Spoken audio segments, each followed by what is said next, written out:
Playing TBC Classic is by far my favourite thing to play in my spare time. I've loved it all, from leveling, to farming, to raiding, it's all really great. But my main character is all sorted out, with bised gear and everything already done, so naturally I've been searching long and hard to find an alt character that suits me best. And so far we have done Hunter, as well as Paladin, and both were great in their own ways, but Hunter just isn't really my kind of thing, and my guild doesn't really need tanks right now. So last time, I decided to return to my first ever WoW character, my Fury Warrior. Last time we played on the Warrior, it was all about the heroic dungeon grind. We farmed up a crap ton of badges of justice, and we were able to get hold of the Bloodlust Brooch, which is our best in slot trinket, since I honestly don't think I'm ever going to be able to get the badge of the Swarm Guard. But today is a new day, and our goals are far bigger than just a couple of dungeon runs, because the goal for today's video is to complete our first ever run of Serpentshrine Cavern and Tempest Keep.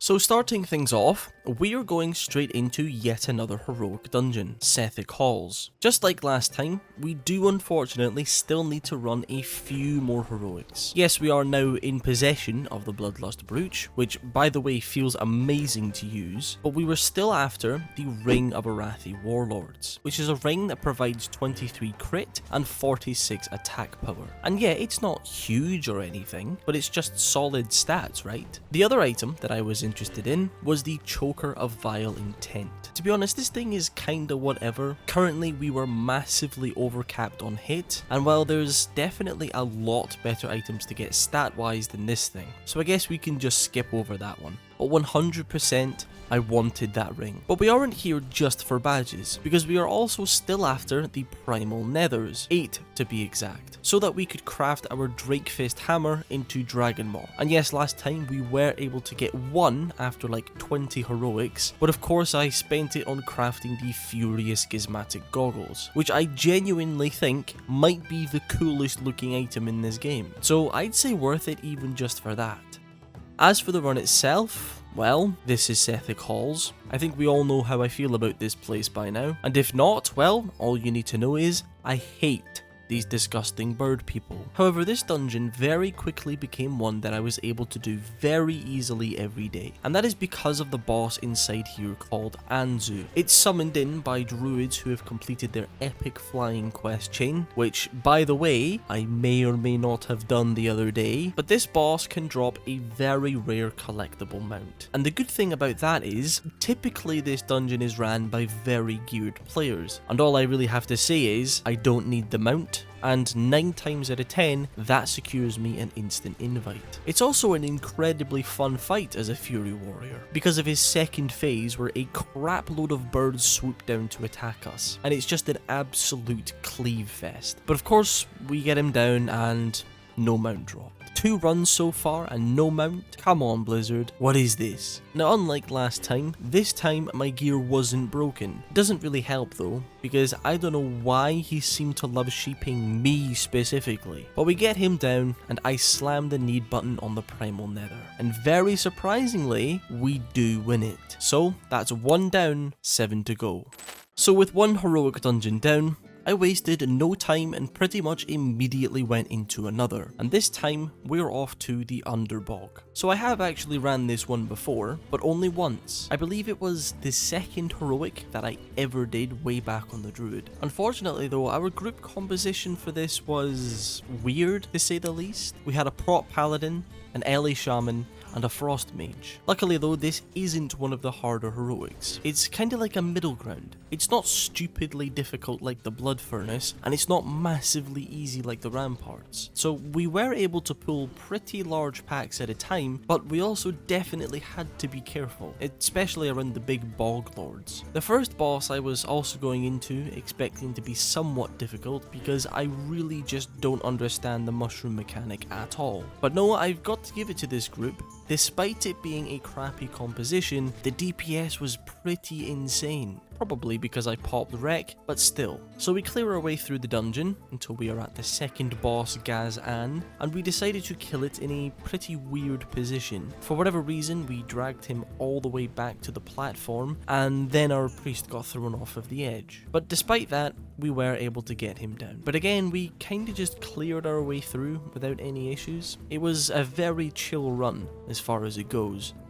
We also ended up doing a little skip here, which is great to know about since these bugs are horrifically annoying to fight because of their fears. And well, that takes us directly to the third boss, Swamp Lord Muselek, which can be a bit of a frustrating boss to fight. He's constantly freeze trapping everyone, and don't get me started on Claw the Bear. This dude is constantly charging around at people and knocking them back. I guess I can't complain too much though, it's at least kinda engaging. But once we had those two down, it was time for the hardest part of the entire instance, and that's the two Underbog Lords. For whatever reason, these two guys slam. Like, I mean really slam. So if there was ever a time for me to not rip threat, this was it. But like I said, this was a very good group, and we were able to smoothly make it onto the final boss, the Black Stalker. To be honest, I still don't know what this boss really does. He has some ads that we just kind of ignored, and he has some sort of levitate ability. God knows whatever that is. So we get him down, and just like all the other runs, I slam need on the Primal Nether, and I lost the roll. Typical.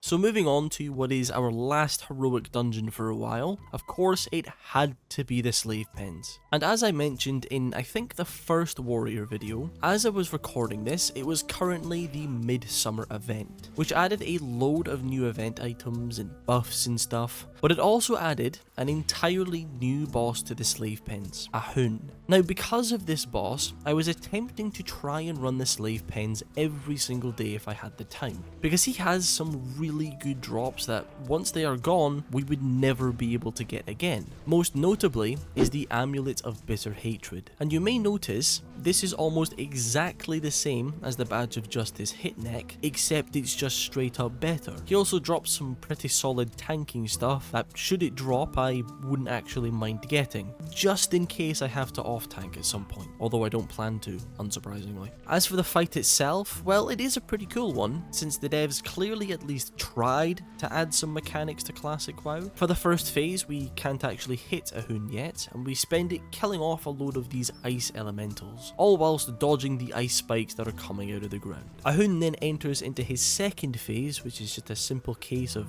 DPS him down. We also had to be careful not to slip on the ice, and no, that wasn't a joke, that's an actual mechanic. But we get him down, and sadly the only thing that dropped was the tanking neck, which if you watch the first Warrior video, you know we already have.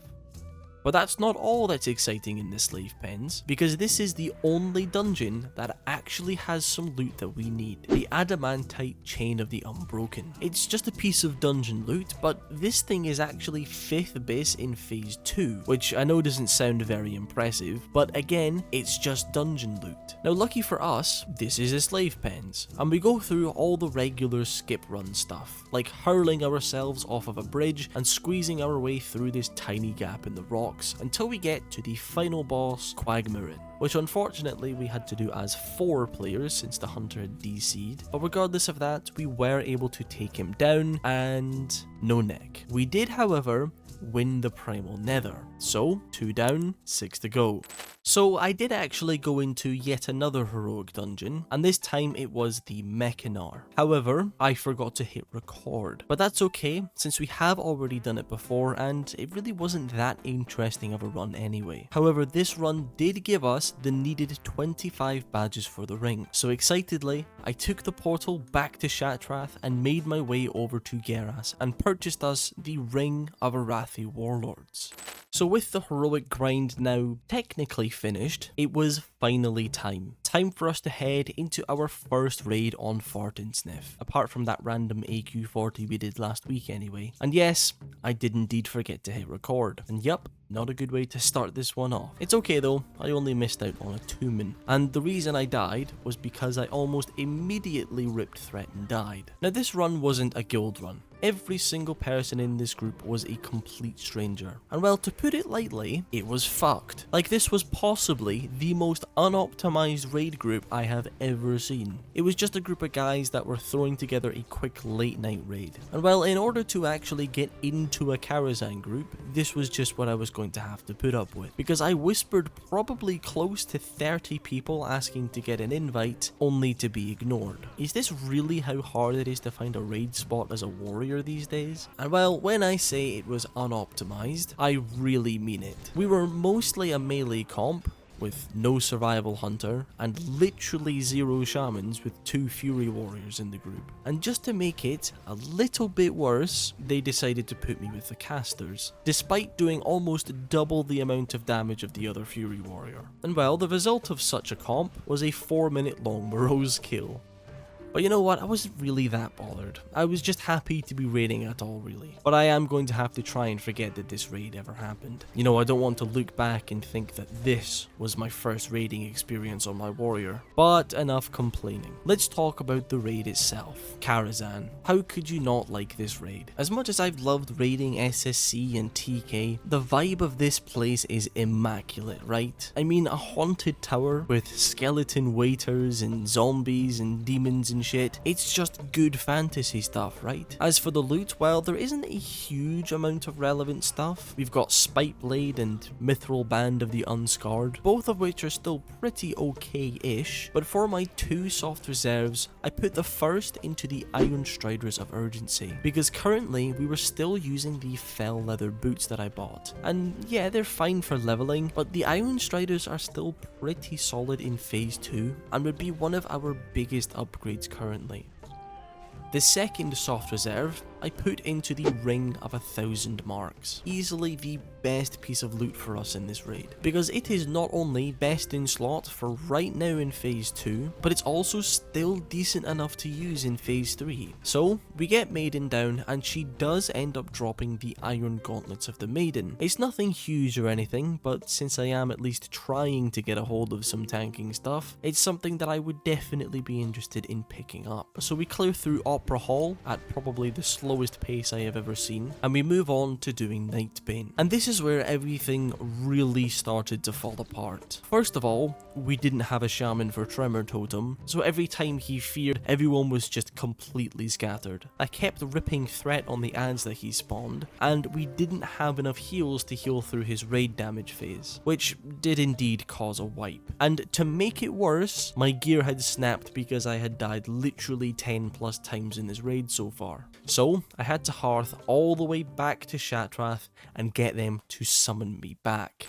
So once we were back at Nightbane, something even worse then happened. One of the rogues decided to leave. So we then had to wait another 20 minutes to find a replacement. Luckily though, I think they did just ask their guild and were able to find a mage as a replacement. So that did also mean that I was then put into the melee group. So now that we are all back and ready, we went back at Nightbane once again. And honestly, thank God this mage joined us, because he was the only source of relevant damage in the entire group. But this time we were successful in getting him down, and it only took like an hour in total. But he did drop the boots that we soft reserved. So even though that this was one of the worst raids I had ever done, at least we're guaranteed some loot out of it, right? So we continue through, killing Curator, Illhoof and Nether Spites without too much issues, and by that I mean we didn't completely wipe. Each fight was still taking like 5+ minutes though, until we get to the final boss, Prince Malchezaar. This one, I can't lie, I was absolutely terrified of, because even in my guild runs,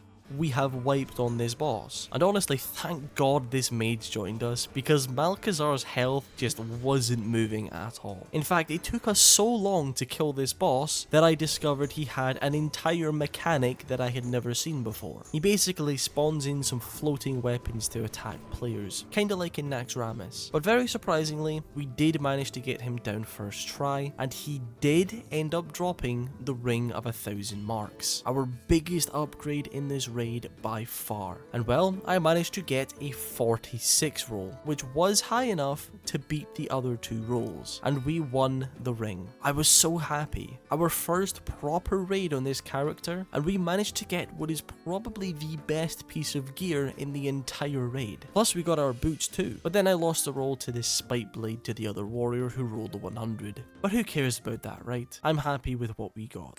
So fast forward to the following day, and it was once again time for a raid. But this was the big one, SSC and TK with my guild. I was honestly so excited for this. I have had an absolute blast playing warrior over the past few weeks, and being able to go head first into the deep end with my guild, who is somewhat dedicated to parsing, and with best group compositions. Okay, well, a rogue in the group is only a slight grief. But as long as I had Wind Fury, I didn't really care. Now, as many of you know, getting a consistent raid spot as a warrior is pretty damn hard these days. Simply, there is just too many of them. Which is why this raid was very important. Because if I wanted to come back to our alt raid, I was really going to have to prove that I'm not here to parse 45. So, soft reserves. Now, there is an absolute crap load of stuff we need to get. However, for this first week, I decided to use all 4 of my soft reserves on just tier tokens. Specifically, head, shoulders, chest, and gloves. Because with the recent loot changes, bosses now drop 3 tier tokens instead of just 2. Meaning I'm almost guaranteed to get at least a couple of pieces, right? Now, I gotta say, raiding as a Fury Warrior was an absolute blast. I personally am much more a fan of the faster paced specs, and well, this is exactly that. Being able to pop Death Wish, Brooch, and a haste potion, just slamming your keyboard. This is my alt character. It's exactly what I've been looking for. Because at the same time, it's also pretty chill. Because as a Fury Warrior, I literally have zero responsibility other than shouts and doing damage. Now, unfortunately for me and my raiding group, to this day, we have not been able to one-phase Lurker below. I don't know if we're just unlucky or if we aren't doing enough DPS, but even on the Druid, I've simply not been able to parse on this boss. And well, today was sadly no different. So moving straight into the third boss now, Leotheras the Blind. This was by far one of my favourite bosses to do as a warrior, purely because of his whirlwind mechanic. Because we usually just tank it to the face, which means I take damage, which means I get rage, which means we have literally zero downtime for this entire fight. And it's just constant keyboard slamming. But he's also the boss that can drop one of our tier tokens, which was the gloves. Unlucky for us, he actually did. Twice in fact. And by the way, I was the only person to soft reserve these tokens. So no matter what happens, we are guaranteed to be past them. So that's 1 piece of bised gear down, 3 to go. So moving on to the fourth boss now, Fathom Lord Karazhan. This was the fight that I was looking forward to the most, because this is a fury fight. It's a cleave fight. So I of course had to go all out, with haste potions, super sappers, and recklessness. And man, the feeling of this fight was insane. Seeing those numbers fly across my screen mixed with the sound of cleave constantly hitting multiple mobs is incredible. And I managed to get up to almost 5k DPS, which is ridiculous, right? Of course that didn't last too long though, but I was able to stay at around 2.3k DPS by the end, which is still pretty solid. And funny thing about that is, despite all the cleaving and full cooldown usage, that's still about 200 DPS less than me on my Feral Druid. So we then clear up Morrowgrim pretty easily. Wasn't the most interesting fight, I can't lie. DPS wasn't too insane either. 2k DPS, still about 600 less than on my Feral. And thank God Talon of Ajara didn't drop, because I think that probably would have made me cry. So moving straight into Lady Vashj now, you might remember on one of my Druid videos, I mentioned my super secret strategy to you guys. My strategy of avoiding the Tainted Core mechanic entirely. Anytime I saw the Tainted Core, I would run in the opposite direction. Yeah, well, I still do that, and to this day, I have never been past the Tainted Core, which if you ask me, I would say is for the better, because trusting me with mechanics is probably the worst decision you could ever make. As for her loot, well, sadly there was no belt for the raid. However, she did drop our tier helmet, so 2 down, 2 to go.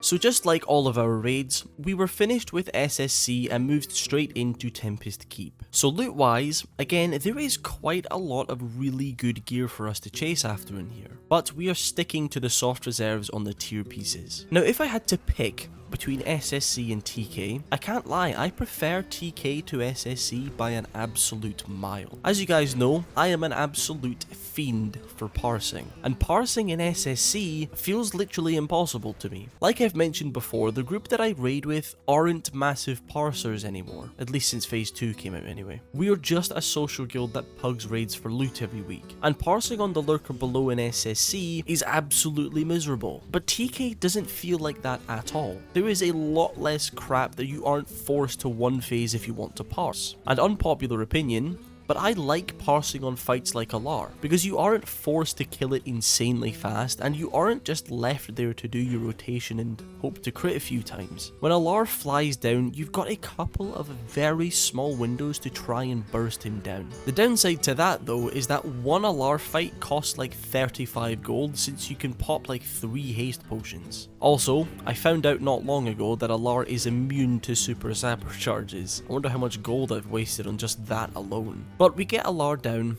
and very excitingly, he did drop Netherbane, which isn't bis or anything, but it would certainly be an upgrade over the Vindicator's brand that we picked up in the last video. So moving on now to the second boss, Void Weaver, the boss that can drop our tier shoulders. Can't lie though, not a fan of this boss, because he is extremely tanky, and he has that weird patchwork mechanic where he slaps the next target on threat, I think anyway. So either I rip threat and I die, or I live long enough for my fingers to start hurting, because I was spamming heroic strike at the speed of light for 2.5 minutes straight. But we kill him, and again our shoulders dropped. So that's 3 out of 4 in my first week of raiding. Now the other thing that we do need is the nether vortexes. Much like the primal nethers, these are a crafting reagent that drop from the final bosses or randomly on trash mobs. And in order for us to turn Dragon Maw into Dragonstrike, we needed 5. Now I wasn't going to ask for them yet, I was perfectly happy to wait until I had crafted Dragon Maw, but at some point they just started chucking them into my bags. And by the end of the raid, I had all 5 vortexes that I needed. So moving on to the second last boss of the raid, Astromancer Solarian. Now I know I was just talking about not having to one phase anything in this raid. Well, this is one you actually do have to. However, this one is not nearly as bad as Lurker. So long as we are doing even slightly above average DPS, we should be able to one phase her. But since this is our alt character raid, we sadly weren't quite there. But like I said, this is the alt raid, so who cares as long as the thing dies.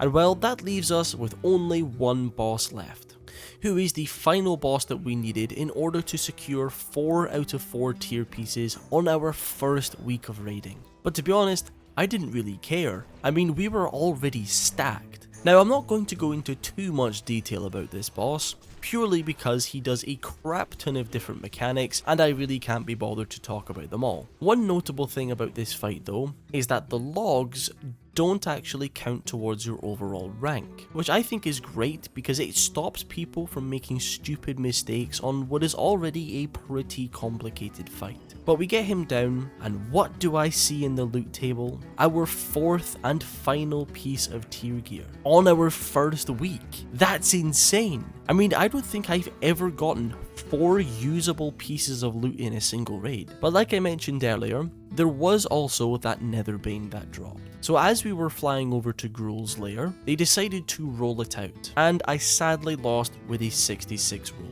Suppose I can't really complain too much, can I? And just in case you were wondering, no, DST did not drop. However, the Aldori Legacy Defender did, which I believe is best in slot for both Prot Warriors and Prot Paladins. And apparently no one else wanted it, so I said sure, I'll take it. But of course, the first thing I did once it was all over was head back to Shattrath and hand in my tier tokens. And I mean, come on. Is this not one of the sickest looking armor sets in the game?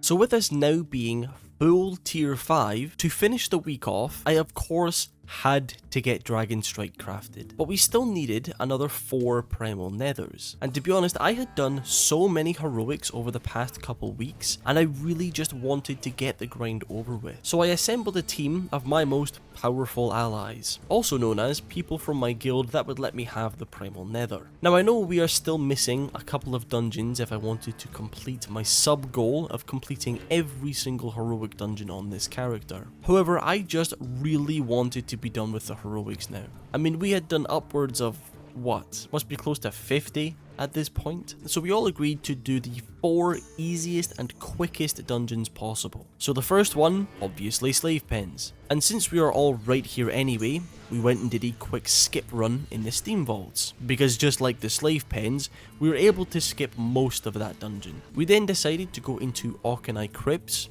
because sadly 2 of my guild members had to go. But very luckily, I was able to find a tank and a priest that agreed to just pass the nether to me. And fourth and finally, we went back to Hellfire Ramparts, where once again I was able to find a tank that didn't need the Primal Nether. Which I know doesn't sound like much, but honestly it is so difficult to find a tank that doesn't just hard reserve it.